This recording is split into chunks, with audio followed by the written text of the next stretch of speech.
Right guys, as you can see, I've got my bright lights on tonight, so maybe they're a bit too bright. Maybe I should turn them down a little bit. They are just a tad bright. Let me just see if I can turn them down a little bit. It is a little bit tad bright. Let me just turn this one off because I think, let's see if I can turn that one off there. I'll turn one of them off. Yeah, I'm at Scampton, guys. As you can see behind me, the flag behind me, and guys sitting there looking at, standing there looking out, see if you can see anything. I've got my drone with me, so we might actually just give it a little bit of a try. It's something happened here tonight, but I think there has been a breach or something. Somebody has got into the gates. We don't know too much about that because I don't know nothing about it. I've just turned up, but at the end of the day, I don't know what's happened. Some probably outsiders, probably just to try and see if they can get in there, and probably got in there. But at the end of the day, I think the video's got out to the networks and to the news medias, corporations and everything else. Just going to turn the camera around, guys, and as you can see, I don't need to put my lights outside because the light actually above camp is brilliant. So you can see a lovely fire going there, guys. Lovely fire. I've got Scott with me. Now, Scott is a great guy. I've worked with Scott quite a bit in the past, and Dave, Yorkshire Patriots, so on and so forth. Scott does a lot of kind of admin stuff with the camp. Scott, just introduce yourself so people actually know a little bit more about you, because people only probably know you from bits and pieces, but highly recommend this guy. He's a good guy. Doesn't suffer fools gladly, does our Scott? Come on, Scott. Yeah, so, well, I've been involved in process since 2008, and then started doing a few down in Skegness myself with me and Alec Hewbury, Dave Sunderland, Yorkshire Patriots, just over refugees in hotels down there, and then we dropped on here, Scampton, did a few protests around Lincoln and everything for that. And then Simon Bean, as I believe, I was speaking to him in Lincoln. Yep. And we had a chat about Kirtridge Land and everything, and then decided we were going to set a camp up here. It took a while to get into motion, and the group come down that I was talking to, they have sadly had to leave through other matters. But yeah, so we've carried on. Nearly, it's what, 21st of this month, we've been here 100 days now. As you can see, we've set tents up, we've built a kitchen, everything, caravans in lay-bys. Everything's here for everybody, it's provided. All free, if you want a tent, we'll provide tents, bedding, everything they want is here. If we haven't got it, it'll be here within an hour.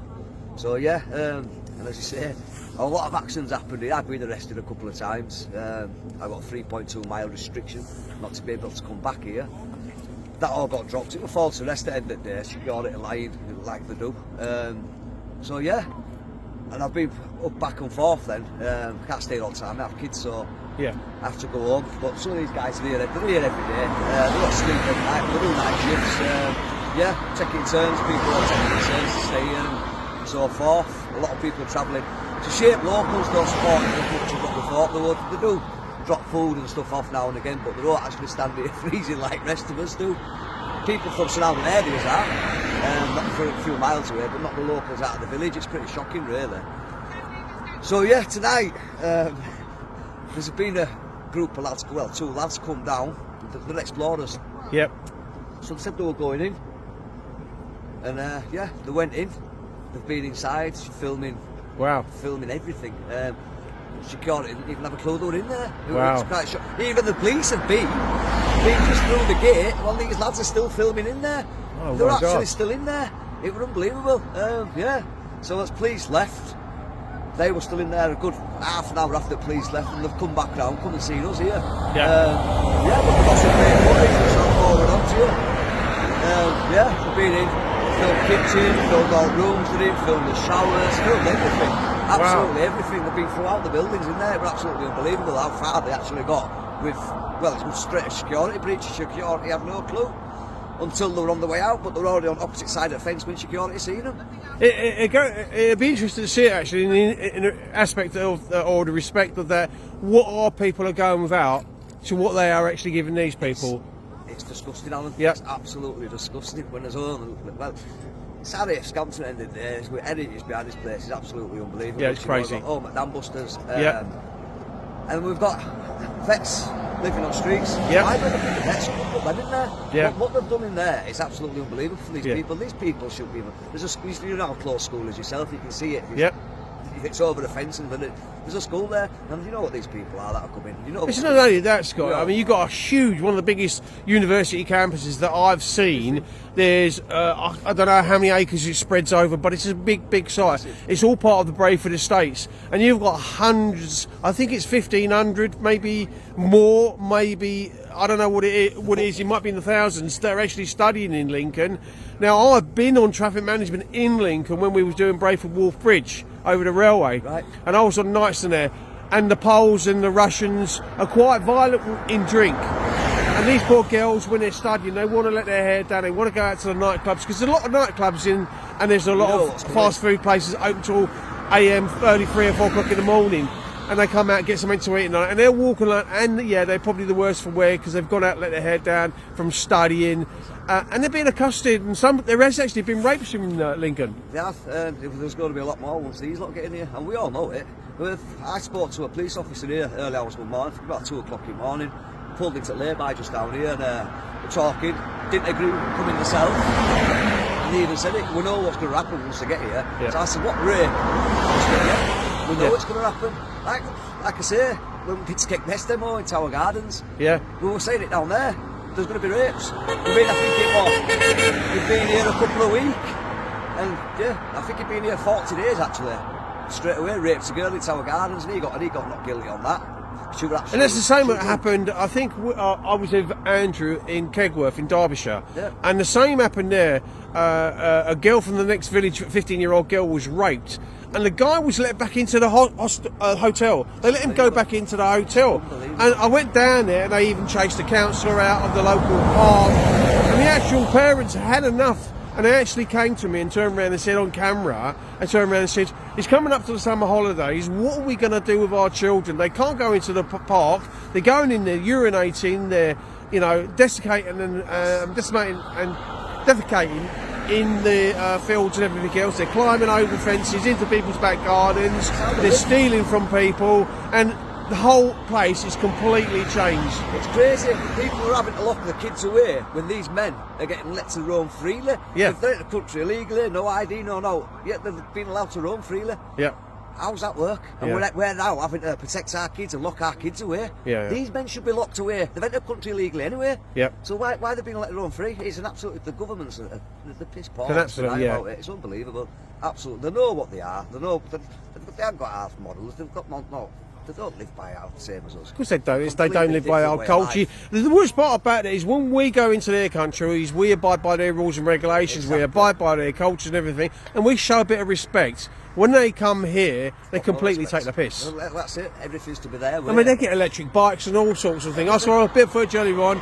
It's £300, £400 bikes sitting there, and I think to myself, our own people need things more than... This is not right. It's unbelievable. Pensioners are struggling. Everyone's struggling. Well, Got 2.2 million pensioners, heat or eat. They're going up even more. Bills are going to go up even more, especially with this being Red Sea now. So it's going to go through the roof. Everything's going to go up again, and it's us lot that are going to suffer for it. Yeah, of course. These men aren't going to suffer. No. They're sat in hotels. They're sat in places like this. Heat 24/7. Everything's paid for. Yeah. They're even going to put on free transport on them from here. I know. Bus service into Lincoln. Yeah, Crazy. That's exactly what they're getting. Yeah, our lot. You have to walk to Lincoln. It's crazy. Yeah, it's complete and utter madness what they're doing. Scott, as always, it's always a pleasure to meet you. Me and you have been friends for a little while now. I have a lot of respect for you. I know you don't say nonsense. We unfortunately, and I'm going to just touch on this, wherever I've been in movements right across the country, we attract some people that are undesirables or for some sort of egoistic thing or whatever it is. We sometimes attract the wrong people. This is all about coming together, and really doing something about this. These people don't want it, we don't want it, and the majority of the country don't want it. But our politicians, the people in the ivory towers, the people in them greenhouses should never ever throw stones. Has Rishi Sunak got any of them in his back garden? Well, he's already knocked them back from going into his constituency. I can't even say it. It went to his area basically. They won't let him in. No. He said it's not suitable for him, but it's suitable for him here, next door to a school in a village where there's only 750 residents. And the university campus. And the university campus. There is so much going against why this shouldn't be here. That is that they've gone like with two things to the people. We don't really give a fuck about you. We are basically more interested in lining our own fucking pockets. And you don't know how deep the fucking the politicians have their suits made where their fucking pockets go down to their ankles. Yeah, exactly It's, that. I mean, that's a quite metaphor, but at the end of the day, it's so fucking true. We've seen rip-off Britain right, left and centre, and nothing has changed in this country for eons. I can go back to the child abuse scenario of 60-odd years, and what's changed? What we've done over the years is privatise things off, so people are making money here, they're shareholders on these companies, and their salaries are phenomenal. It's not just the 81,000 they claim to get a year, it's the expenses and everything. I think one of them put a claim in for £1.10p in on its expenses. I mean, to me a year would don't worry about it. Yeah, do you know what I mean? But at the end of the it's so petty. It's unbelievable. Anyway, Scott, I'm going to shake your hand. Right, it's always a Thank pleasure. you, mate. know it. Cheers, mate. Thank you for that. Always. Thank you. So, guys, I'm just I'm gonna put a light on the other side. I'm gonna just do a bit of filming of the gates and around. Just gonna show you a little bit around. I'm gonna put the light on the other side. Thanks, Scott. I'm just gonna keep filming, guys. Just gonna keep the camera on, and then we'll do some work on that in a minute. Hang on a minute, guys. Just bear with me while I get the camera in. Right, there we are. Here's the main gates. You can see the main gates up. Here's all the gates up. There's the gatehouse over there. This is the main gatehouse. We've got somebody in the little hut there. We've got a guy sitting in this little hut there. And as you know, as the guys were saying, a little bit blurred there because I'm probably too close to the gates. Let's stand back up here. Zoom in. Matey's in there, sitting in his little hut there. I think he's making another security officer guy over there. So let's just come back up here. You can see a bit clearer now. And then, because we're probably too close to the railings. Once we got too close to the railings, well, anyway, guys. So here we are. You go over here, you can see a guy. He's still looking out. He's still on lookout. There's your guy Gibson. There he's there. Look, he's still there. Look, guys, looking out. There's our guy there, looking out and just keeping watch over the skies and looking for enemy aircraft. But unfortunately, I think they're going to be landing sooner than later. As you know, we are by the A15. The main A road is the A15, which is this road here. You can see the cars coming down. And they give a beat every time they come by. Here's the camp. Here's the camp, guys. So just showing you a bit of the camp. I just thought I'd come out and do a bit of filming. I bought some bits and pieces down to the guys. I bought them some fuel. I bought them 2 packs of bacon, 2 loaves of bread, some butter, some cheese, and some bits and pieces, just so they can have some little snack. And they've made some something tonight, and I've offered me something, so I'm going to have something to eat in a minute because I haven't eaten as yet. I was going to get something out. There's the burn bin. There's a few of the guys here, guys, and there's the old burn bin burning away to keep them warm. Lovely and warm. Look at that lovely heat coming off of that. And they stand around it just to get a little bit of warm. And then let's have a look in there. Let's go in here. Go inside and have a look. And look out. Well, it's warm in here. You've got that heater on already. Wow. Don't take long to warm up in here, does it? It warms up in 2 seconds for that. Wow, that's amazing. Does that fuel last long though? It does alright. It just, if you just burst it in little bits, it doesn't need to be on long. 5 minutes and boom, back off, it warms straight away. And you can tell the difference because you come in here and you can straight away feel the difference of how warm it is. And it's goodie for the kiddies. Hello, mate. How you doing? And yeah, it's a good setup now. This is the old army tent from Stradi. Yeah, that's right. And it stood well, isn't it? We've got a table here, guys, so they can sit down here. We've got settees here. They've got everything. We've got a little telly even in the corner there. Another settee over there. So I'm just going to go into the kitchen and say hello. In the kitchen. See if we can get out. Oops, flipping over. Hello. So here's the kitchen. Oops. Yeah. Here's the kitchen. Say hello, guys. So I'm just been going to see if I can get a bit of chucking myself. And yeah, thanks to the guys. So there we are. Look at all the cupboards, all full.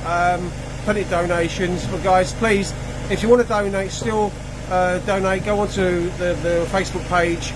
Look Scampton up, and if you want to do something, if you are local and you want, got any old pallets or any wood or anything like that, they go through wood with the burn bins quite a bit. So if you've got any wood or anything and you're local to the Lincolnshire area, they're always burning wood and they always need wood, guys. So yeah, go on the Facebook page, have a look. There's our David putting some anything to do basically, as long as it burns. Old cupboards that you'll want to get rid of, or if you're having a bit of DIY, whatever the case might be, everything burns in the burn bin. I can feel the warmth coming off that. The heater in there is working and doing its job. So even if you come out with the cold temperatures and go inside and have 5 minutes warm in there, it's lovely. Look at the old burn bin doing its business, absolutely lovely. Let's have a little bit of a walk down towards the lay-by.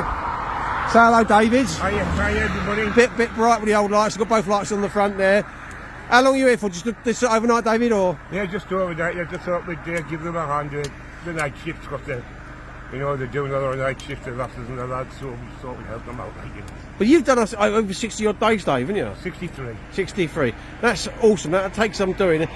I would say you're better than me, mate, because you're hardier than me doing these nights. I come up, this is about the 15th, 16th time I've been up here, 17th time, whatever the case might be. But I did stay one night when I was in my pod, but at the end of the day, I've got to take me out to any of you guys that stay out and man the camp like you have done. And so a lot of respect for you, Dave. Thank you. And always been a good friend of mine. Always nice to put your hand there. Thank you, always nice to shake your hand, mate. Lovely man, lovely man. So here we are, you guys. You see over the background here, we've got the quarters to the old. You'll probably make them out just. You can see some lights on in the background. Those are some of the old area quarters, and over the back, towards the back there, towards the runway. I did do a bit of footage earlier on with. There's a Google Earth thing, and I was messing about with my hands, just trying to move the Google landscape. I think it's a panoramic scene, and I was messing about with it and trying to move the camera about so I could get it to move as if it was a drone. Got a drone with me. I'm going to see if it'll go up. Maybe even give that a try, because as it's no longer an RAF base, the restrictions have got to be taken down because there's no aircraft taking off here now.